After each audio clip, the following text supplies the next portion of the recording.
Hello दोस्तों, ये series का पार्ट नंबर 10 है। आई होप आपको ये सीरीज़ पसंद आई। अगर पसंद आए तो वीडियो को लाइक शेयर सब्सक्राइब जरूर करना।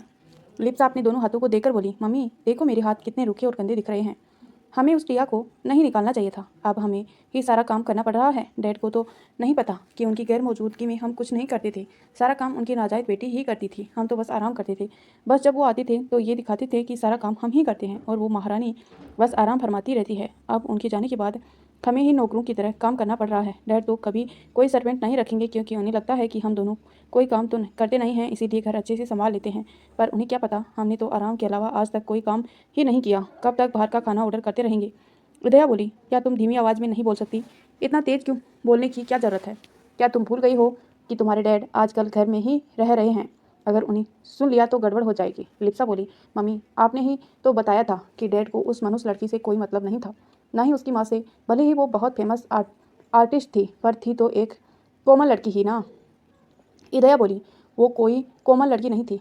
तुमने तुम्हें अंदाजा तुमने आनंद खानदान का शायद नाम ही नहीं सुना होगा। आनंद खानदान बहुत ही रिस्टेबल और हाई सोसाइटी से आता है। उनके सामने तुम्हारे डैड कुछ नहीं थे। और उज्ज्वला वह तो आनंद खानदान की राजकुमारी थी, समझी। तुम्हारे डैड ने अपने बॉस के कहने पर उसे अपने प्यार के जाल में फंसाया था, जो मुझे बाद में पता चला। वरना मैं तुम्हारे डैड को धोखेबाज ही समझ रही थी। ये जो घर है जिसमें हम रह रहे हैं वो उज्ज्वला आनंदा का घर है, समझी। ये घर उसकी बेटी के नाम पर है। सोचा था कि अपने नाम करवा लेंगे, पर वो तो भाग गई। लिप्सा ये सुनकर शौक रह गई। वो तो उज्ज्वला आनंदा को बस एक फेमस आर्टिस्ट और कोमल लड़की समझ रही थी। उसे पता ही नहीं था कि वो कितनी बड़ी इज्जतदार और रिच फैमिली से थी। वो हकलाते हुए बोली, मम्मी दरअसल इदया ने कहा सच सच बताओ, तुमने कुछ उल्टा सीधा तो नहीं किया ना? लिप्सा बोली, दरअसल मम्मी और टिया को बेचने वाली बात बता दी। ये सुनकर इदया गुस्से में तमतमा उठी और बोली, बेवकूफ़ लड़की, तुम्हें नहीं पता आनंदा परिवार उज्ज्वला की बेटी को आज भी खोज रहा है। उन्हें विश्वास नहीं हो रहा है कि उनकी बेटी मर चुकी है, समझी। अगर उन्हें पता चल गया तो वो लोग हमें आग के दरमिया में फेंक देंगे। तुम्हारे डैड ने बताया था कि उज्ज्वला आनंदा के डैड बहुत खतरनाक हैं। वो अपनी नातिन को ऐसे हालात में देखकर हमें जिंदा नहीं छोड़ेंगे। और तुम्हें उसे 50 लाख में बेच दिया। तुम्हें पता है तुमने क्या किया? अगर तुम्हारे डैड को ये बात पता चली तो वो हमें मार डालेंगे, समझी। तो अब लिप्सा बोली, मम्मी मुझ पर इतना क्यों चिल्ला रही हो? खुद डैड उसको रखना नहीं चाहते थे, फिर भी रखा। मैंने तो उसका बोझ उतारा है। वो हमें कुछ नहीं करेंगे। विदया बोली, बात तो तुम सही कह रही हो। वो खुद उसे अपना खून मानने से इनकार कर रहे थे, पर अचानक से ही उसे घर ले आए। ये बात तो आज तक मुझे भी समझ नहीं आई। और उसका अच्छे से ख्याल रखने के लिए भी हमें बोला। लिप्सा बोली, कहीं वो सच में तो उस औरत को प्यार नहीं करते थे? विदया बोली, ये हो ही नहीं सकता। वो उस औरत को कोई प्यार नहीं करते थे, वरना वो हमें नहीं छोड़ देते। तुम्हें पता है उनके बॉस कौन है? और नहीं, उसके बॉस कोई और नहीं बल्कि आर्यन खानदान के दूसरे बेटे तुषार आर्यन हैं। ये सुनकर लिप्सा हैरान रह गई। इदया बोली, पर तुषार आर्यन को उसके पिता ने अपनी प्रॉपर्टी के में हिस्सा देकर छोड़ दिया और वो अपनी बाकी दोनों बेटों और पोतों के साथ रहते हैं। उसके पिता ने अपनी प्रॉपर्टी में हिस्सा देकर छोड़ दिया और वो अपनी बाकी दोनों बेटों और पोतों के साथ रहते हैं। ये भी सुना है कि तुषार आर्यन ने दूसरी शादी कर ली और उसके बच्चे भी हैं। लिप्सा बोली, मतलब द वेपन किंग के बीच में ही इदा बोली, उनके दो बेटे उनकी पहली पत्नी के बेटे हैं। और वो अपने पिता के साथ नहीं रहते बल्कि अपने दादा और चाचा के साथ रहते हैं। वो लोग अपने खुद के बिजनेस को संभालते हैं। तुषार आर्यन को तो उसके पिता ने पहले ही खड़ा किया हुआ बिजनेस ऐसे दे दिया तुषार आर्यन को तो उसके पिता ने पहले से खड़ा किया हुआ बिजनेस ऐसे ही दे दिया जैसे किसी भिखारी को भीख में दिया हो। उन्होंने मिस्टर आर्यन से कोई मतलब नहीं है। उन्होंने तो ये तक कह दिया है कि उनका और तुषार का कोई रिश्ता नहीं है। ये सुनकर लिप्सा हैरान थी, पर वो कुछ नहीं बोली। इदया उसे बताई जा रही थी।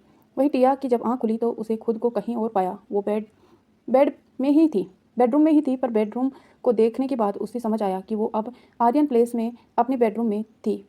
वह आंखें मलती हुई उठी। उसने अभी भी बाथरोब पहना रखा था। अस्तव नीचे लिविंग रूम में सबके साथ बैठा था। आदि उसे नाराज था। अस्तव बोला, अब इतना भी क्यों मुँह फुलाना? तुम्हारी भाभी ठीक है, वैसे भी उसकी गलती थी। आदि चीखता हुआ बोला, क्या कहा आपने? मेरी प्यारी सी भाभी की गलती है? आपकी भी गलती है। आपको क्या जरूरत थी उसे पार्ट टाइम जॉब छुड़वाने की? अगर आप ऐसा नहीं करती तो बजाज अंकल के क्लब में बारटेंडर का काम करने की नहीं सोचती और ये इंसिडेंट नहीं होता। अगर दादाजी को मैंने बता दिया ना तो दादाजी अपनी छड़ी से मार मार कर आपको अधमरा कर देंगे। अस्तव बोला, ठीक है मेरी गलती है, सॉरी। आप खुश? आदि बोला, ये सुनकर सब हंस पड़े। प्रत्युष बोला, बिग बॉस आज रात को एक पार्टी है, मिस्टर वशिष्ठ ने रखी है और सेल्फिश हम सब इनवाइटेड हैं। आपको तो पता है अगर आप नहीं जाएंगे तो मिस्टर वशिष्ठ आपसे नाराज़ हो जाएंगे। मिस्टर वशिष्ठ अंकल भी ना बच्चों की तरह नाराज़ हो जाते हैं, कहीं वो आपको किसी लड़की से तो नहीं मिलवाएं। दादाजी ने एक बार उनसे कहा था। आदि आपका छोटा सा दिमाग लगाकर बोला।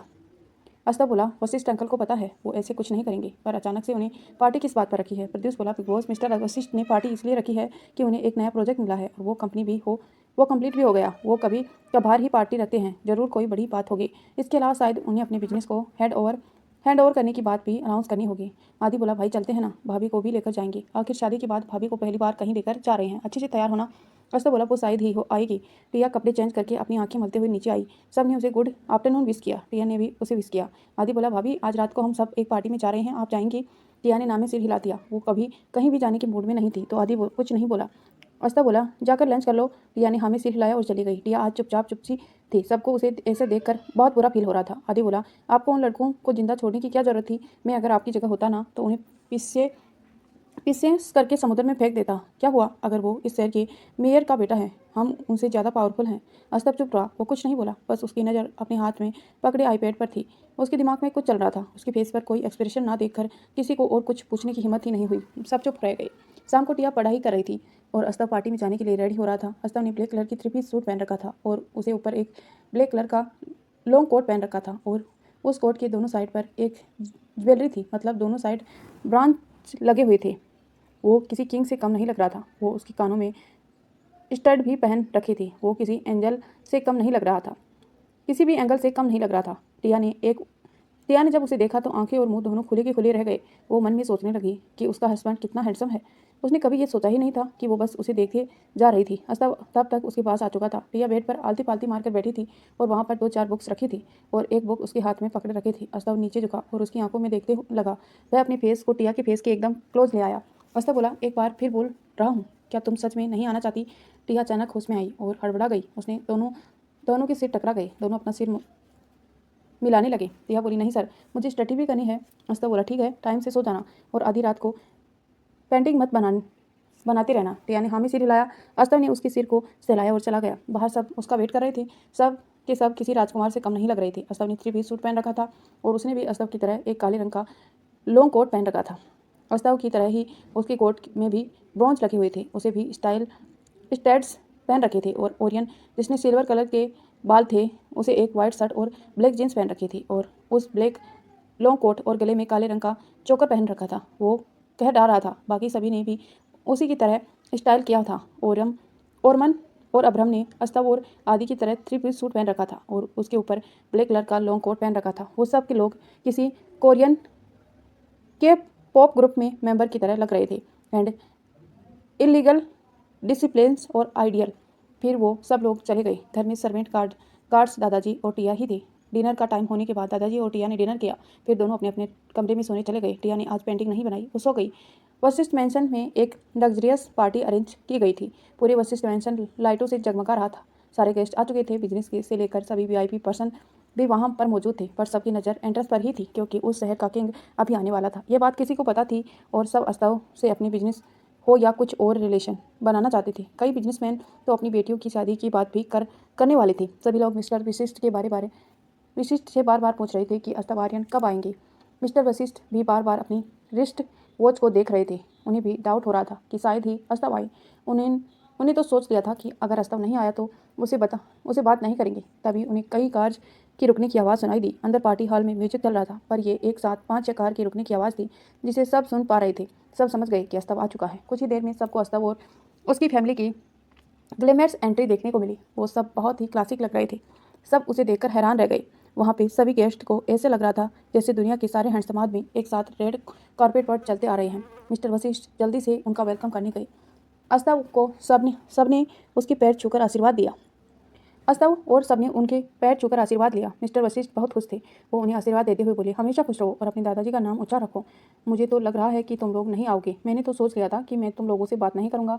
आदि तपाक से बोला, क्या अंकल, बच्चे हम हैं कि आप? लगता है आपकी उम्र हो गई है जो हमसे नाराज होने की बात कर रहे थे। हम तो आपको मना करके भी नहीं आता यह सुनकर मिस्टर वशिष्ठ हंस पड़े। अस्तव शांत भाव से बोला, अंकल हम आपको मना कैसे कर सकते हैं, आप हमारे लिए क्या मायने रखते हैं, हम आपको बता नहीं सकते। मिस्टर वशिष्ठ बोले, तुमने शादी कर ली और अपनी बीवी को नहीं लाए, ये तो गलत बात है। मैं तो सोच रहा था कि मैं सबसे तुम्हारी बीवी को भी मिलवाऊंगा। आदि बोला, भाई को डर है कि कोई उनकी बीवी को चुरा ना ले जाए, इसीलिए लेकर नहीं आए। और सब दांत दिखाने लगे। अस्तव ने उन्हें घूर कर देखा। मिस्टर वशिष्ठ जोर से हंस पड़े। अस्तव के कंधे को थपथपाते हुए बोला, कोई बात नहीं है। तो दोस्तों कैसी लग रही है ये कहानी आपको? आई होप बढ़िया लग रही होगी। प्लीज़ लाइक कर दीजिए और कमेंट करके जरूर बताना कि आप स्टोरी कहाँ से देख रहे हैं और आपका नाम क्या है। मिस्टर वशिष्ठ हंसते हुए बोले, जब मेरी नई नई शादी हुई थी तो मैं भी ऐसे ही हरकतें करता था। तभी मिसेस वशिष्ठ भी वहाँ आ गए और बोली, ये मुझे 4 साल तक, जब तक मैं एक बच्चे की माँ नहीं बन गई, मुझे अपनी किसी भी बिजनेस पार्टी में लेकर नहीं गई।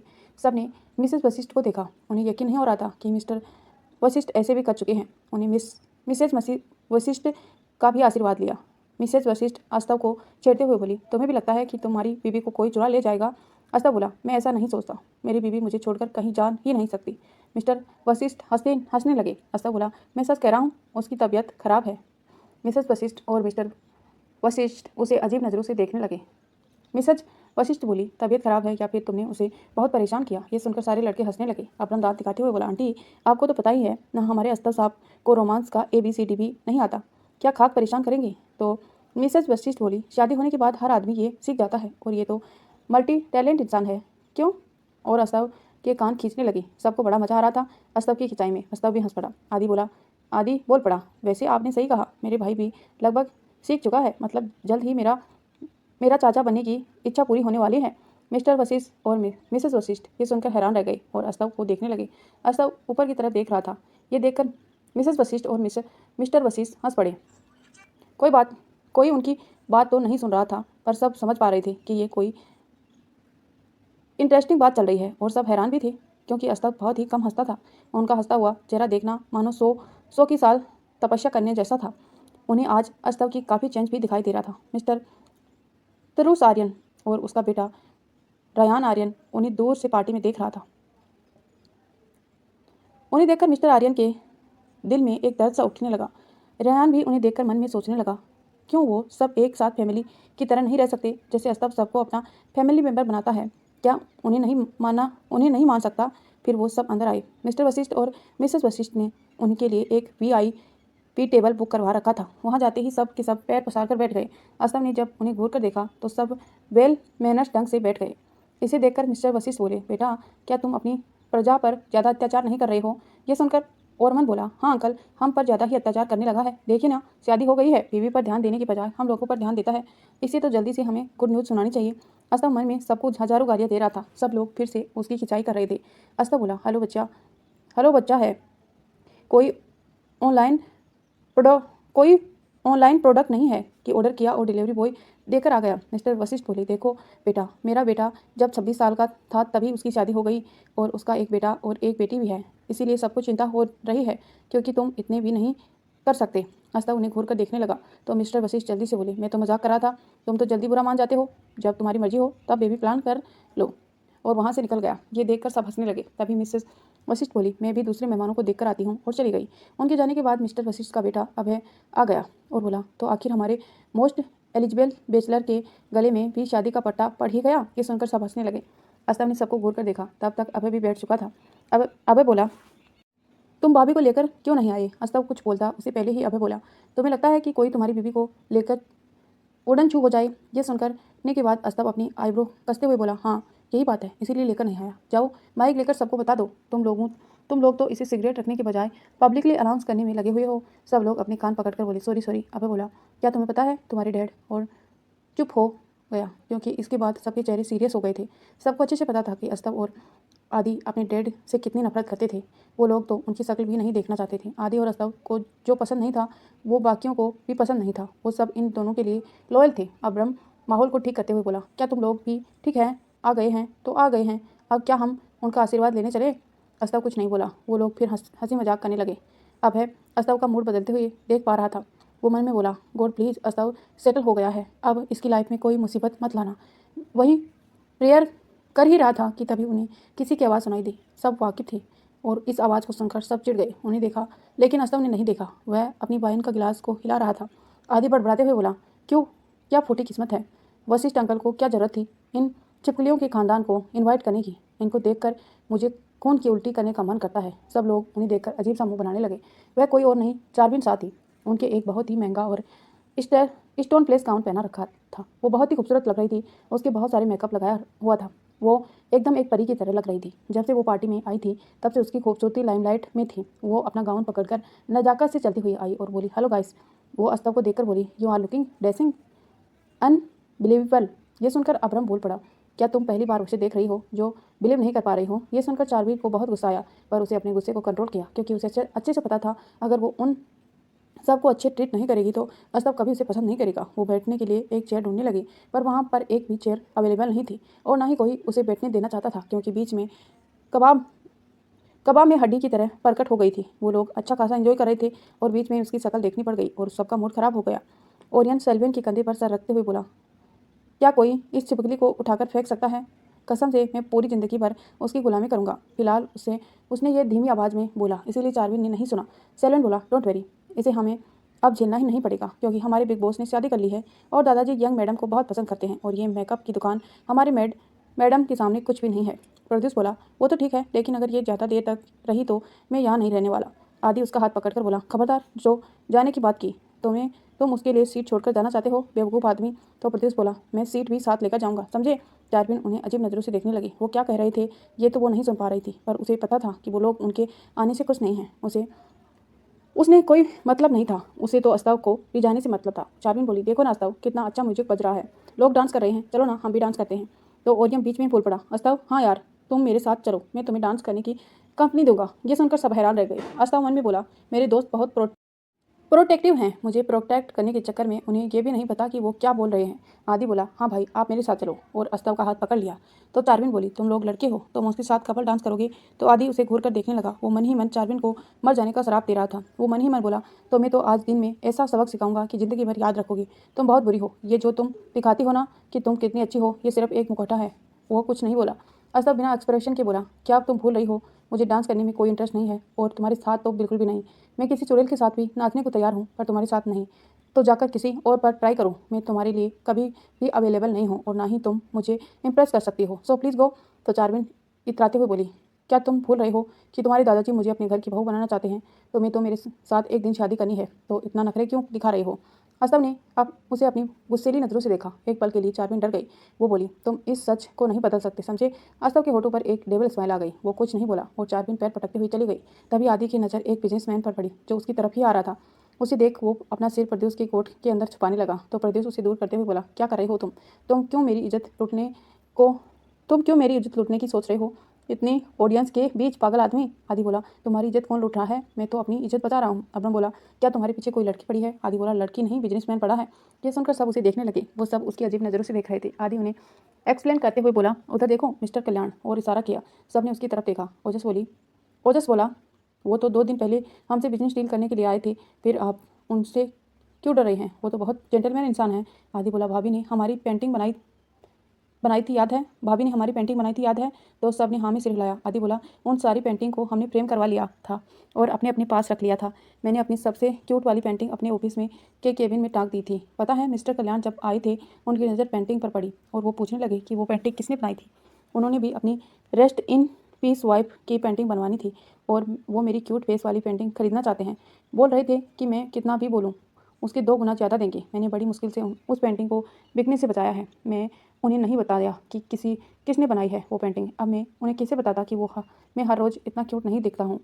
अब भाभी रोज़ रोज़ तो मेरी इतनी क्यूट पेंटिंग नहीं बनाएगी ना, पर मैंने उसे ये प्रॉमिस कर दिया कि मैं अपने भाई से बात करके बताऊँगा कि कब वो उस आर्टिस्ट से मिलवा सकते हैं जिसने मेरी इतनी क्यूट पेंटिंग बनाई है। उन्होंने ये भी कहा कि पेंटिंग बनाने वाला बहुत ही टैलेंटेड है। उन्होंने कहा कि वो ऐसे आर्टिस्ट को फेम दिलवाने में हेल्प करते हैं। वो ऐसे आर्टिस्ट को अपनी पेंटिंग की एग्जीबिशन लगाने में हेल्प करते हैं। उनका यही बिजनेस है। ये सुनते ही के बाद अस्तव कुछ सोचने लगा। वो मन में बोला, छोटी गिलहरी भी तो अपनी माँ की तरह बनना चाहती है, तो क्यों ना मैं छोटी गिलहरी की मदद करूँ। अस्तव बोला, ये बात मुझे बतानी जरूरी नहीं समझी? आदि हैरान रह गया और बोला, हे भगवान, भाई ऐसे क्या बोल दिया? आप मुझे पीटने वाले तो नहीं हो? अस्तव बिना एक्सप्रेशन के बोला, तुम्हें क्या लगता है मैं तुम्हें हर बात पीटता रहता हूँ? आदि अपवर्ड हंसते हुए बोला, मैं ऐसा नहीं कह रहा हूँ। अस्तव बोला, जाकर मिस्टर कल्याण को रिस्पेक्टफुली लेकर आओ, मुझे उनसे बात करनी है। सब लोग हैरान रह गए। आदि अपना सिर खुजलाते हुए बोला, पर क्यों? बाकी सबको समझ आ गया कि अस्तव क्यों मिस्टर कल्याण से मिलना चाहता है, पर आदि तो बुद्धू था, उसे समझ नहीं आ रहा था। अस्तव बोला, जितना कहा है उतना करो, अपना दिमाग मत लगाओ। आदि जल्दी से उठकर खड़ा हुआ और भागते हुए मिस्टर कल्याण के पास गया और उनके पास आके अचानक से रुका। उसने देखकर मिस्टर कल्याण भी डर गए। उन्होंने अपने सीने पर हाथ रखा और एक गहरी सांस ली। आदि उसे ग्रेट करते हुए बोला, आई एम रियली सॉरी, और awkward तरीके से मुस्कुराते हुए बोला, मैं आपको जरूर पागल खाने से भागता हुआ पागल लगता हूँ ना। मिस्टर कल्याण ने उसे अजीब नजरों से घूरने लगा और मन में बोला, ये इतनी फनी क्यों है, हमेशा लोगों को हंसाता फिरता रहता है। मिस्टर कल्याण बोले, नहीं, मुझे तुम पागल नहीं लगते, तुम काफ़ी फनी हो। आदि हंसने लगा। ओरियन बोला, ये मिस्टर कल्याण को बुलाने गया है कि हंसी मजाक करने गया है, ये किस बात पर हंस रहा है। ओजस बोला, वो बिना बात के भी हंसते ही रहता है, टॉपिक ना हो तो भी। ओहस बोला, अब रहने भी दो, ले आएगा। आदि बोला, जैसे कि मैंने आपको प्रॉमिस किया है, मैंने अपने भाई को मना लिया है और थोड़ी आपकी तारीफ सुनने के लिए बोला। अब थोड़ा आप छोड़ो, अपनी तारीफ सुनने के लिए बोला। आपको तो पता ही है मेरे भाई किसी से भी नहीं मिलते, आपको पता है ना मैंने उन्हें मनाने के लिए क्या क्या नहीं किया, तब जाकर वो माने हैं। मिस्टर कल्याण बहुत ही एक्सपीरियंस थे, उन्होंने आदि के सफ़ेद झूठ को पकड़ लिया। उन्हें मन ही मन बहुत हंसी आ रही थी। वो बोले, क्या क्या किया तुमने? आदि बोला, आप जानकर क्या करेंगे, आपको अपनी वाइफ की पेंटिंग बनानी है ना। मिस्टर कल्याण ने हामी भरी। आदि बोला, फिर चलिए। आदि उन्हें लेकर आया तो ओहस अपनी सीट से उठ गया और उन्हें बैठने के लिए कहा। मिस्टर कल्याण ने अस्तव को ग्रीट किया। अस्तव और बाकी सब ने उन्हें भी ग्रीट किया। मिस्टर कल्याण बोले, आपके भाई ने कहा कि उन्होंने आपको बहुत मुश्किल से मनाया है। आदि बैठा ही था कि वो हैरान रह गया। उसने सोचा नहीं था कि मिस्टर कल्याण आते ही उसका भांडा फोड़ देगा। वो मन ही मन मिस्टर कल्याण को कोस रहा था। आदि बात बदलते हुए बोला, भाई आपको क्या बात करनी थी, सीधा पॉइंट पर आइए ना। अस्तव बोला, तुम लोग चुप रहो, तब तब तो मैं बोल पाऊंगा। आदि चुप हो गया। सबकी बड़ी हंसी आ रही थी। मिस्टर कल्याण बोले, मिस्टर आर्यन, मैं आपकी रिस्पेक्ट करना चाहता हूँ मैं आपसे रिक्वेस्ट करना चाहता था कि क्या मैं अपनी उस आर्टिस्ट से अपनी वाइफ की पेंटिंग बनवा सकता हूँ। एक्चुअली मैंने कई बड़े बड़े आर्टिस्ट से अपनी पेंटिंग बनवाई है, लेकिन मैं जो भाव आपकी बीबी के चेहरे पर देखता था, मेरे लिए प्यार, चिंता, उन सब इमोशनल को वो सब पेंटिंग में बिल्कुल भी नहीं शो कर पाता है।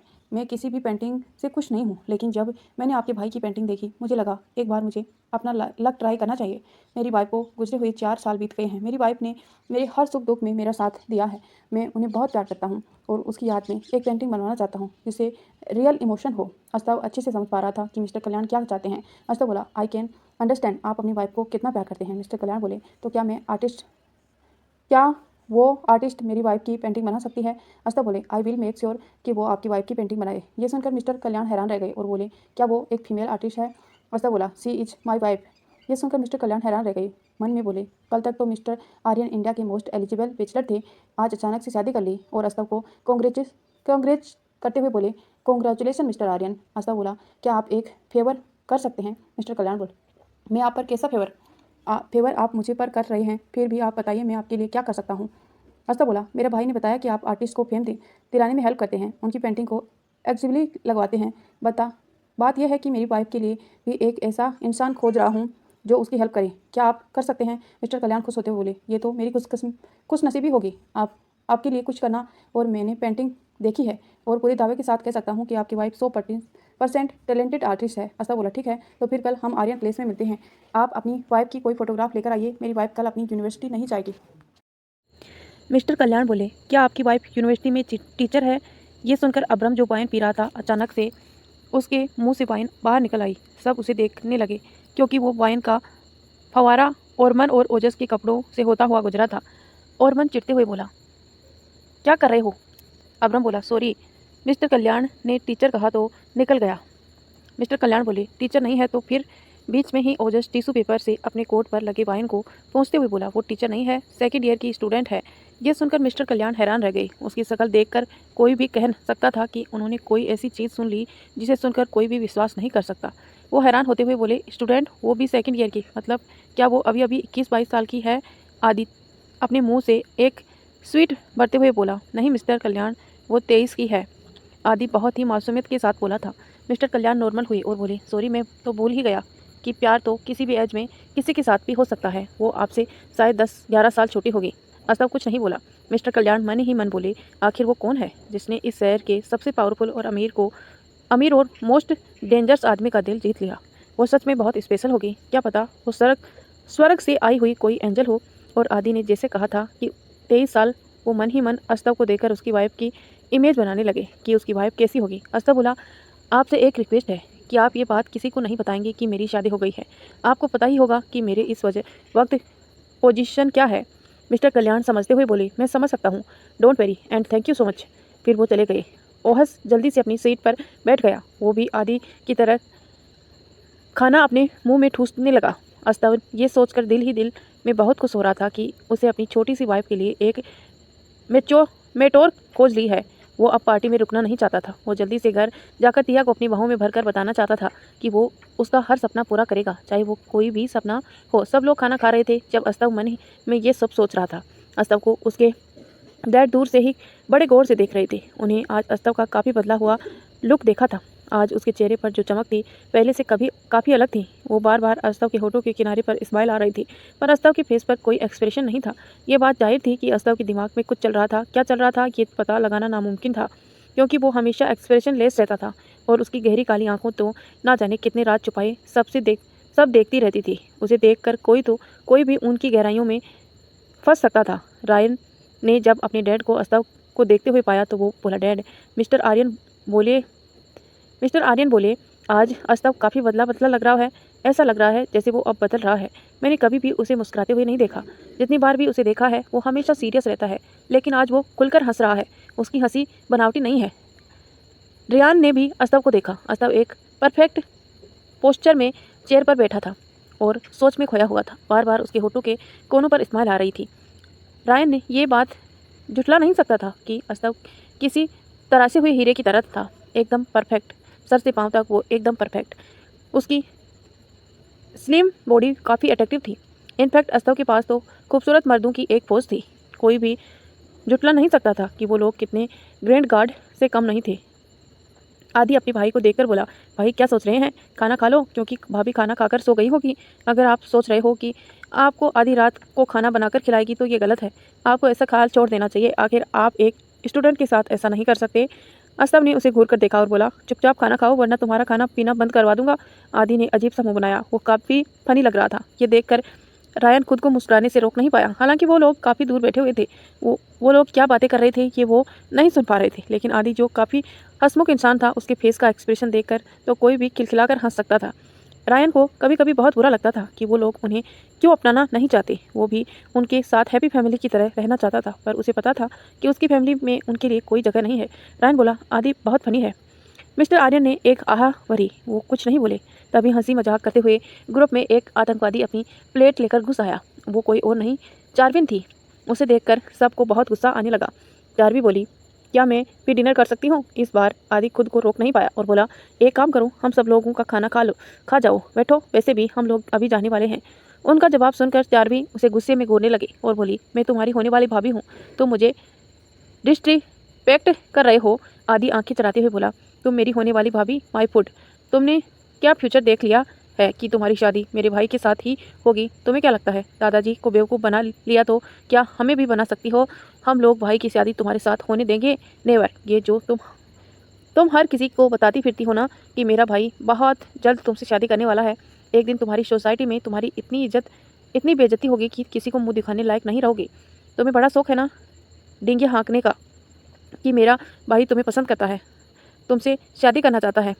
तुम्हें क्या लगता है तुम जैसी लड़की के लिए आर्यन खानदान में अपने खानदान की इज्जत कम करना चाहेगा? ये नज़ारा देख अब्रम भी बोला, देखिए मिस साहा, क्या आपको समझ नहीं आता? अस्तव तुम्हें रत्ती भर भी पसंद नहीं करता, 0% भी नहीं। फिर क्यों हाथ धोकर पीछे पड़ी हो? तुमने तो अपने बॉयफ्रेंड को छोड़ दिया और तो और अपना अबॉर्शन भी करवा लिया, और इतनी गिरी हुई हरकत करने के बाद भी तुम दुनिया को ऐसे दिखाती हो जैसे कि तुम इस दुनिया की सबसे प्योर लड़की हो। ये सुनकर चार्मिन एकदम बर्फ़ की तरह जम गई। उसने सोचा भी नहीं था कि उसका ये सिगरेट वो लोग जानते हैं होंगे। वो कुछ नहीं बोली। तो दोस्तों, इसी के साथ इस कहानी को यहीं एंड करते हैं। मिलते हैं नेक्स्ट पार्ट में। तब तक के लिए स्वस्थ रहिए, मस्त रहिए और कहानी को एंजॉय करते रहिए। वीडियो को लाइक शेयर सब्सक्राइब जरूर करना। धन्यवाद यहाँ तक बने रहने के लिए। मिलते हैं नेक्स्ट पार्ट में।